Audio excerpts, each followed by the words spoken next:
ఎప్పుడో 2021లోనే ఒక tunnel complete అయింది. 30,000 క్యూసెక్కులతోటి దాదాపుగా రోజుకి 3,000 క్యూసెక్కులు మొదటి టన్నెల్ 2021లోనే కంప్లీట్ అయింది. ఆ టన్నెల్ ద్వారా వాటర్ని సాగర్లో నింపొచ్చు.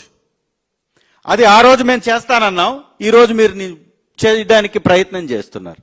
పనులు చేసి కాదు, దీనిలో ఎలాంటి పనులు చేయలే మీరు. ఫీడర్ కెనాల్లో జరుగుతున్నటువంటి పనులు లైనింగ్ వర్కులు, మీరేం ఫీడర్ కెనాల్ నేను తవ్వలేదే, మీరేం టన్నెల్స్ లో ఉన్న మిషన్ ని తొలగించలేదే, రెండవ టన్నెల్లో మిషన్ ఉన్నదాన్ని డిస్మాటిల్ చేయడానికి కోర్టులో ఉన్నటువంటి కేసుని ఈ రోజు తొలగించలేదే. మరి ఎలా వాటర్ని వదులుతున్నారు?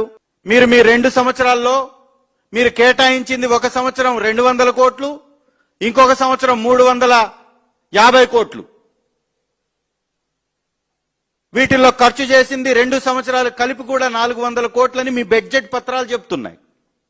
మీ బడ్జెట్ లో మీరు 2 సంవత్సరాల్లో మీరు ఖర్చు చేసినట్టుగా చూపించినటువంటి మీ పత్రాలు 2 సంవత్సరాలు కలిపి 400 కోట్లే చూపిస్తున్నాయి.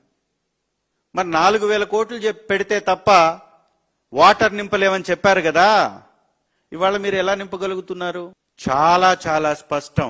జగన్మోహన్ రెడ్డి గారు ఆ రోజు కంప్లీట్ చేశాడు కాబట్టి ఈ రోజు మీరు నీళ్లు నింపేటటువంటి ప్రయత్నం చేస్తున్నారు.